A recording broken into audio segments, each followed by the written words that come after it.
Pompeo appelle le monde à « maintenir la pression » sur la Corée du Nord. Le chef de la diplomatie américaine Mike Pompeo a appelé samedi à « maintenir la pression » sur la Corée du Nord, stigmatisant notamment la Russie pour d'éventuelles violations des sanctions internationales, mais a assuré que le monde était « uni pour pousser à la dénucléarisation de Pyongyang ».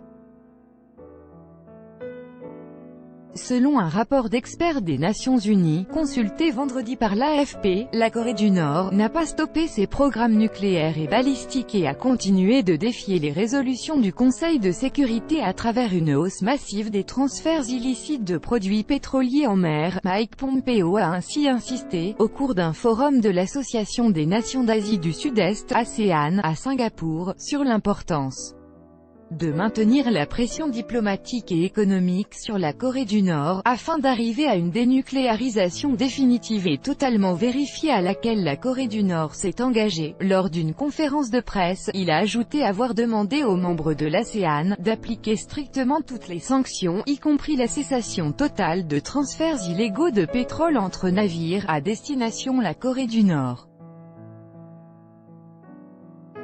Après une escalade des tensions sans précédent en 2017, ponctuée par des tirs de missiles et un essai nucléaire majeur de la part du régime reclus de Pyongyang, ainsi que par des sanctions internationales de plus en plus strictes en retour, l'année 2018 a été marquée par un dégel spectaculaire.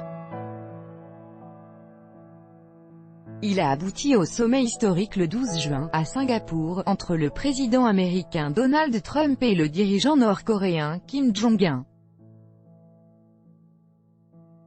Le secrétaire d'État américain Mike Pompeo, et le ministre chinois des Affaires étrangères Wang Yi, lors du sommet de l'ASEAN, le 4 août 2018 à Singapour. Copyright Pool, MOHDRASFAN. Ce dernier a réaffirmé son engagement en faveur d'une dénucléarisation complète de la péninsule coréenne, une vague déclaration d'intention sans calendrier ni modalité, bien loin de la dénucléarisation complète, vérifiable et irréversible qu'exigeaient les États-Unis.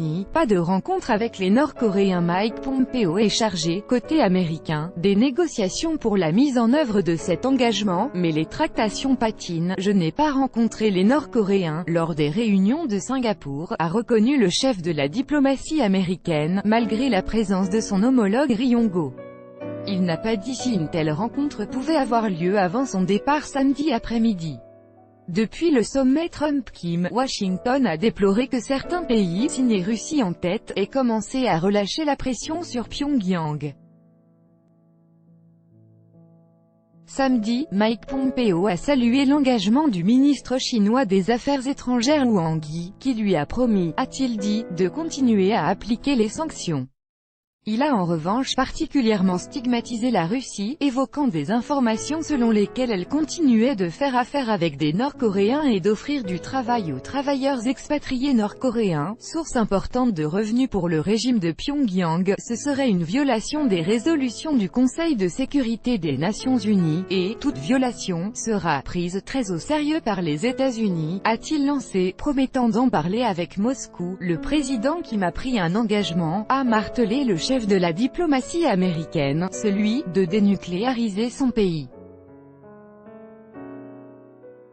Mais nous savons tous que cela prendra du temps, a-t-il aussitôt ajouté. Pour relativiser l'absence de progrès concret, je dois dire, après mes réunions ici, que le monde est uni vers cet objectif. Je suis optimiste dans notre succès, a assuré Mike Pompeo.